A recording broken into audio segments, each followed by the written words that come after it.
provoquant une gigantesque explosion de feu au-dessus de la ville. Le chef de branche et Jean Glu, au sol, se prépare à encaisser l'onde de choc, se demandant si Feng Yi a détruit l'intelligence obscure.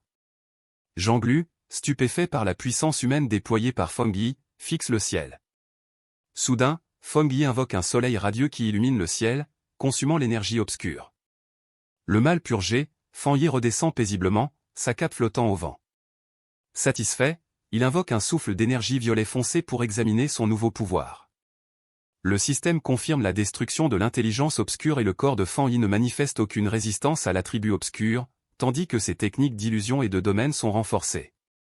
Contre toute attente, une grande fleur spirituelle rouge émerge des vêtements de Feng Yi, avide de l'énergie obscure. Feng Yi est surpris de constater que la plante a suffisamment évolué pour communiquer. Sans hésiter, la fleur rouge absorbe avidement l'énergie pourpre foncée de sa main. Reposant dans sa paume, la fleur le remercie, et Feng Yi remarque que sa voix est féminine. Baigné d'une douce lueur, Feng Yi contemple avec tendresse la fleur spirituelle, réalisant qu'elle a grandi dans l'ombre depuis qu'il a atteint le royaume de Jingong, surtout après avoir absorbé tant d'énergie spirituelle sombre. Soudain, la fleur se rétrécit et se cache dans les vêtements de Feng Yi pour dormir. Feng Yi sourit, remarquant qu'elle semble bien plus somnolente, et décide de l'étudier plus tard. La ville est maintenant baignée par la vive lumière d'un matin clair. Le chef de branche, Jean Glu, l'homme aux cheveux roux et l'ami de Jinglu se rassemblent, souriant de soulagement. Ils célèbrent le salut de leur ville, confirmant avec émerveillement que le Seller a anéanti l'attribut sombre conscient. Jean Glu, le visage illuminé d'un large sourire, exprime sa satisfaction d'avoir vu Feng Yi sauver la ville, sans le moindre regret. Soudain, une sinistre aura violette tourbillonne derrière lui. Du ciel, un rayon mortel d'énergie violet foncé s'abat sur lui. Juste avant de l'atteindre, une puissante explosion d'énergie dorée l'intercepte, provoquant une déflagration massive qui laisse Jean Glu stupéfait. Confus et secoué, il demande ce qui vient de se passer. Feng Yi atterrit alors calmement dans la rue, la main encore enveloppée de flammes dorées, révélant qu'il était celui qui avait déjoué l'embuscade. Le chef de branche s'approche de Feng Yi avec un immense sourire, le remerciant chaleureusement pour son sauvetage. Il continue de le remercier tandis que Jean Glu se tient en sécurité derrière lui. Le béton au sol est profondément fissuré par l'interception, témoignant de la puissance de l'attaque de Feng Yi. Fixant Feng Yi du regard, les yeux de Jean Glu s'emplissent d'admiration, déclarant que le pionnier est son plus grand modèle.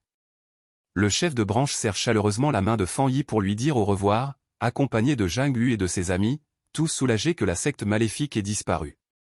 Cependant, Feng Yi garde un visage grave et les avertit que détruire la secte ne suffit pas et qu'ils doivent rester vigilants.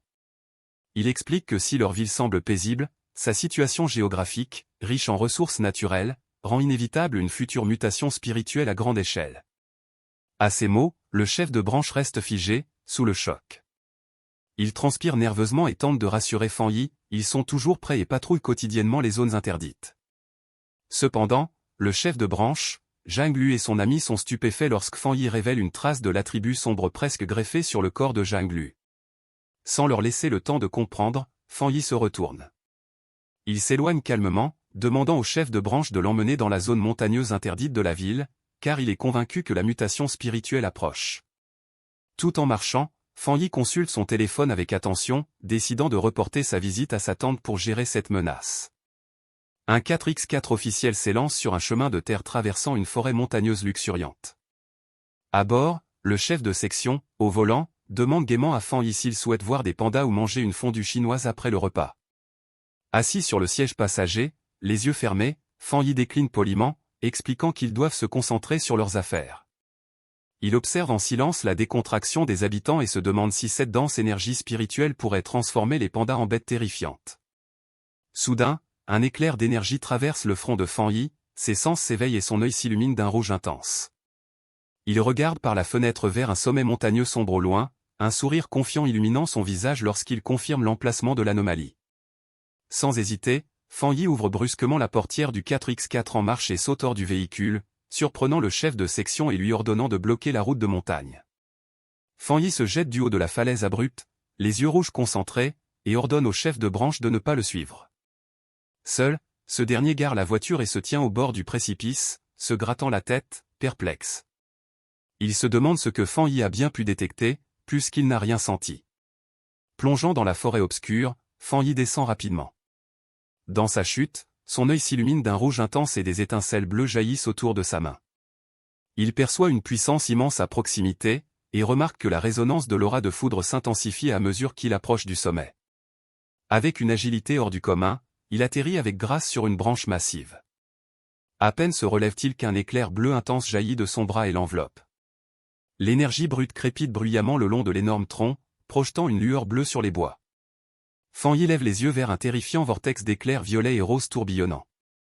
Le système confirme la détection d'une frontière d'attributs de foudre massive.